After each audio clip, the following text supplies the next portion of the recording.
The Hollywood Reporter is defending itself against accusations that their latest article on Harry and Meghan is an orchestrated attack. Hear new details about their H&M investigation next.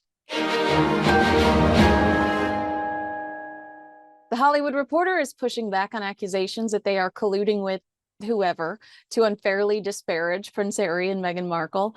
The Hollywood Reporter's editor-in-chief, Mayor Rashawn, spoke to Access Hollywood and revealed additional details about what went into their piece titled "Why Hollywood Keeps Quitting Prince Harry and Meghan Markle."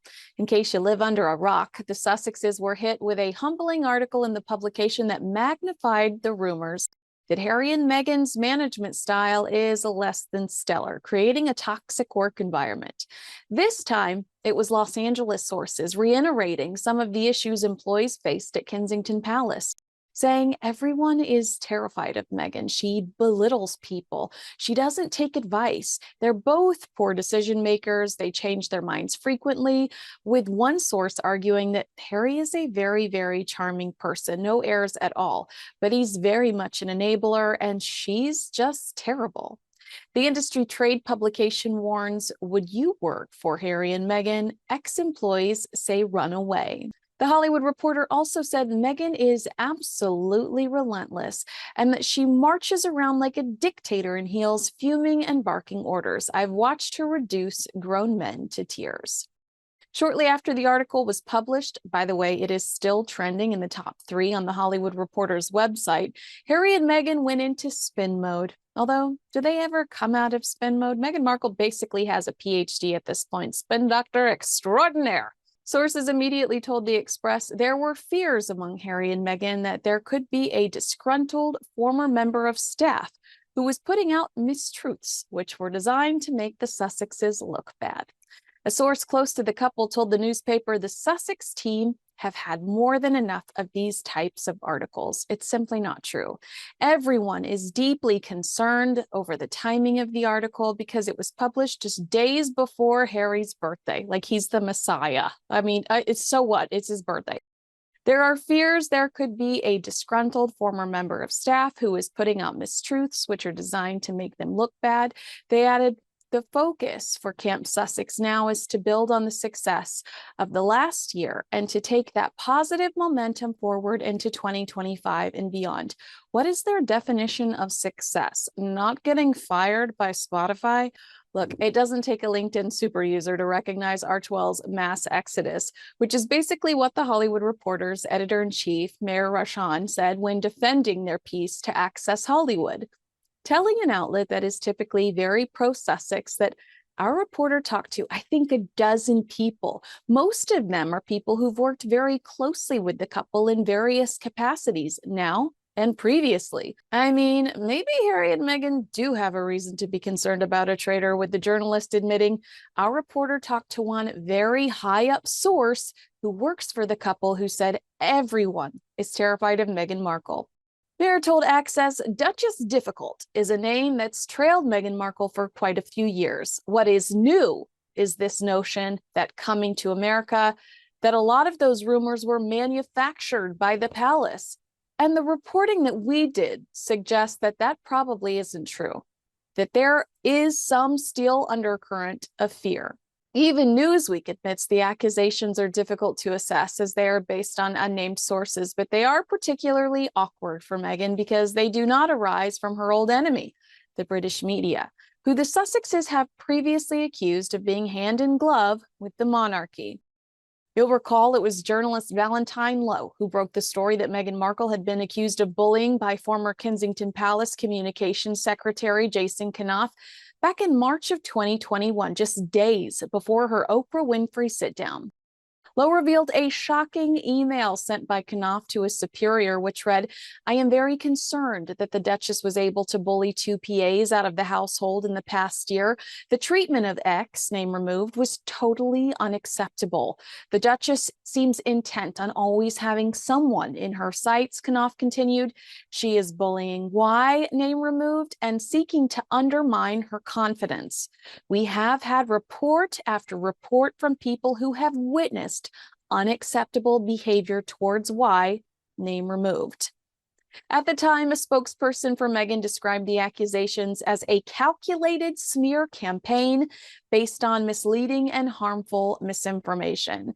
Meghan's UK attorney even told a BBC documentary that it just was not true, that Meghan was a bully, but she added, that said, she wouldn't want to negate anyone's personal experiences.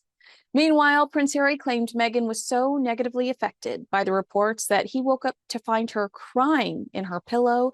He told Apple Plus's mental health docuseries, The Me You Can't See, before the Oprah interview had aired, because of the media's headlines and that combined effort of the firm and the media to smear her, I was woken up in the middle of the night to her crying in her pillow because she didn't want to wake me up because I'm already carrying too much. That's heartbreaking. I heard her. We talked. She cried and she cried and she cried. So the coordinated effort theory is old news. Lowe has previously explained the people who came to me wanted to do so because they wanted that story told, and they wanted it told before Oprah because Oprah was a few days off. Once Oprah came out, that would be Meghan's truth out there, and anything you said against Meghan after that would come across as sour grapes. It would be too late, and nobody would be interested in what you had to say. Lowe said there were people who felt they had suffered while working for Meghan. There is a perfectly valid argument that Meghan suffered in her time in the royal family, but these were other people saying she was not the only victim. Other people were victims too, and it was very important to get that message out before Oprah to say, listen, there's more than one story here. There's more than one narrative. So it's not cynical, it's valid. In Valentine Lowe's book Courtiers, Prince Harry is also described by palace staff as a bully. He nearly inadvertently confirms the allegations in his own book, Spare. He described a poisoned atmosphere in the private office he shared with Prince William, Catherine, the Princess of Wales, and Meghan Markle at Kensington Palace. In the summer of 2018, only a few months after their big royal wedding, Harry says nerves were shattering, people were sniping. In such a climate, there was no such thing as constructive criticism. Harry claims all feedback was seen as an affront, an insult.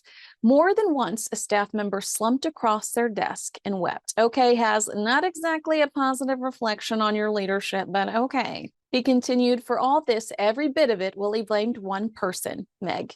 He told me so several times, and he got cross when I told him he was out of line. He was just repeating the press narrative, spouting fake stories he'd read or been told. The Hollywood Reporter's mayor told Access Hollywood Harry and Meghan can help the underprivileged and be horrible bosses, saying the couple does help a lot of people. Two things can be possible at once. And when asked what Harry and Meghan's official reaction was, he said, Meghan and Harry declined to comment for our story. I think maybe Meghan would have said that barking around orders is something we expect from men and would never raise an eyebrow. In the meantime, the Daily Beast has started their own investigation into stateside bullying allegations, contrary to some reports. The Daily Beast was told that Josh Kettler's exit, Harry's former chief of staff, was related more so to Harry's behavior than Meghan's. But that doesn't mean that the Daily Beast didn't come locked and loaded with plenty of Meghan Markle stories, some going all the way back to that magical wedding. One photographer who was personally invited to pitch their portfolio for the wedding told the Daily Beast, it was incredibly exciting to be asked to present for the wedding. I had to go to Kensington Palace, where I laid out several mood boards in what was then their office. Eventually, Meghan walked in, took one look at what I had prepared and said, in the meanest way possible, no. Then she spun on her heels and walked out. I was left in tears. It was horrible. Another contractor, a florist, told the Daily Beast she would never work with Meghan Markle again. Intriguingly, one former serviceman worked happily in a close and personal capacity for Prince Harry for several years, but left when his role changed, and he also had to serve Meghan Markle. He later told friends and family that Meghan was his reason for voluntarily leaving the fold.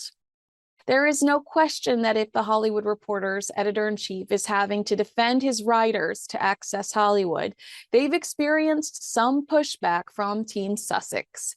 Do you believe the latest reports from the Hollywood Reporter? Let me know in the comments below. If you made it to the end of this video, comment with a crown emoji or the word queen so I can see you. Make sure you like, subscribe, and share with a friend. Thanks so much for watching. I'm Kinsey Schofield.